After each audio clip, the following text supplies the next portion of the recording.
Hey everyone, it is Will here with another review for Aliens Genocide number 3.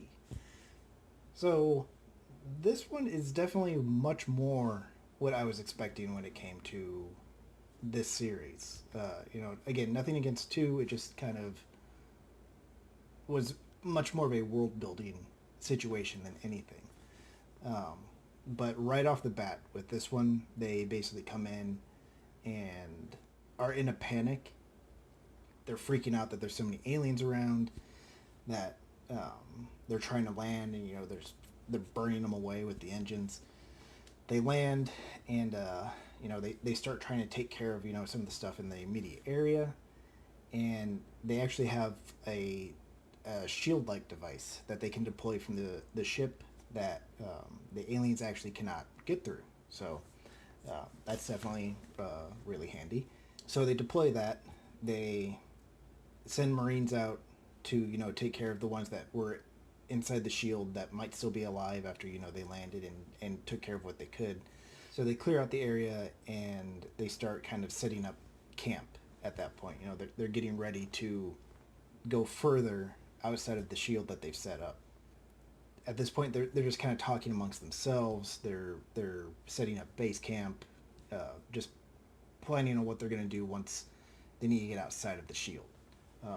And basically, what the plan is they're just going to steadily move the shield further and further out as needed. So, there's the Marines that are the gung ho Marines that are just there. It's like, yeah, I just can't wait to kill some bugs. Clearly, not really giving a shit. They just want to kill stuff. Grant approaches the shield and he's just kind of staring at the aliens, in kind of a mocking way. Once it comes time to drop the shield, everybody is geared up, ready to go, and of course they're in these the acid resistant suits that have been made so that they really don't have to worry about the acid blood or anything like that. They drop the shield, in just one area. They're planning on just dropping one area, moving out, and so on and so forth. They're not going to drop the entire thing, obviously, from the start. But even with them trying to contain it into a smaller area, they're just instantly overrun. Like, their Marines are dying quite violently, to say the least. Henriksen is, out there doing work, and everybody's amazed at him. They call him, a one-man army type of thing. But even with him doing the work that he's doing, and even some of the other ones doing their best, there's just way too many aliens that are coming in, and there's thoughts, we'll just shut the shield again, or because they had actually already launched one of the things out that would extend the shield, melted due to aliens dying near it, so the acid got on it and actually melted those.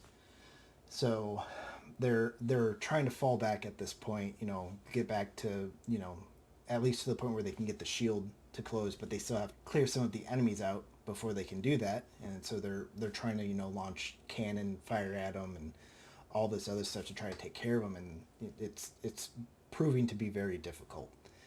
And they finally, get the shield closed, and they're able to kind of collect themselves. And during this entire time, Grant is, well, maybe we should fall back. It's like he's suddenly having this, a conscious appear about everything that's going on, and how messed up it is for what he's basically wanting to do. Like, he's seeing these Marines die for his cause, and it's actually kind of messing with him.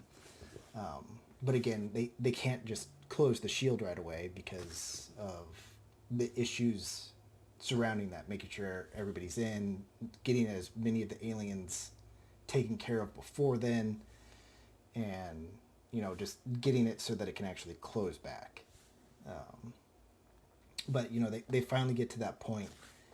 They're able to get everything closed, and the skeezy scientist guy that showed up right before they were getting onto the ship to drop to the planet has come out, and it's still kind of just being skeezy self. The major is yelling at Grant about what just happened. He's like, this is the business you're in. This is what's happening, and he's looking down and seeing, the Marines that have died, and he's trying to process that. And he also looks at the scientist that's there, and apparently, I may have just missed this when I was reading, but apparently the aliens were actually supposed to actually be in hibernation. There wasn't supposed to be like so many of them being there, and so just this sheer amount was a surprise to them. And the scientist says, well, yeah, like that definitely does seem to be, we did say that, and that definitely does not seem to be the case. Well, but I'll look into it and see what I can figure out. So at this point, a little time has passed, you know, trying to figure out what they're actually going to do from here on out, and how to move forward.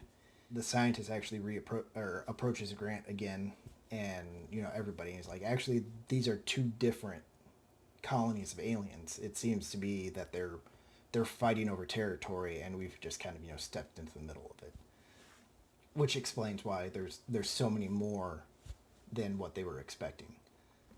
So they're trying to figure out how to move forward, and it's basically, well, we can just take out one of the colonies, sway one side of this war one way or the other, and it's like, well, how are we going to do that?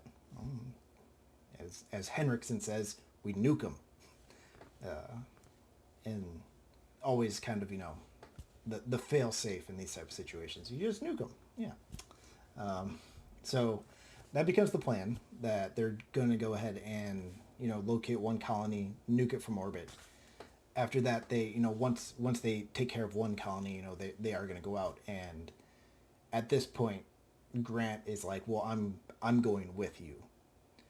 And of course the major is like, no, you're not. What do you mean you're going with me? It basically comes down to, well, I've seen everything that's happening and what these people are doing just for my cause. I'm not actually just going to stand around anymore. So you finally are like, oh, maybe Grant, is coming around. He's finally seeing the light. He basically is like, I'm going regardless. The major's like, okay, well, suit up. I guess you are coming with us.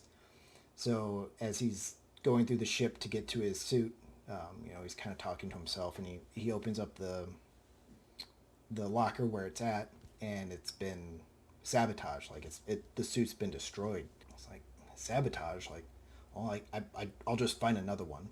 And as he says that, you see an egg opening up for a face hugger, and the final panel of the comic is him, with a surprised face and the face hugger jumping at him, and that's the end of the comic. So, cliffhanger ending for that one. Whatever will happen, and just starting to like the guy type of thing. But yeah, this one was, like I said at the beginning, what I was kind of hoping for, like just the Aliens action movie in a comic book. And it's the third one was definitely really enjoyable, and I'm looking forward to finishing up the series with the next book. Stay tuned for my thoughts on Genocide #4 and kind of the series as a whole. I'll do in the final episode as well. Definitely has some things that I'm looking forward to talking about. So, but until then, you all take it easy, and I will talk to you in the next one. All right, bye.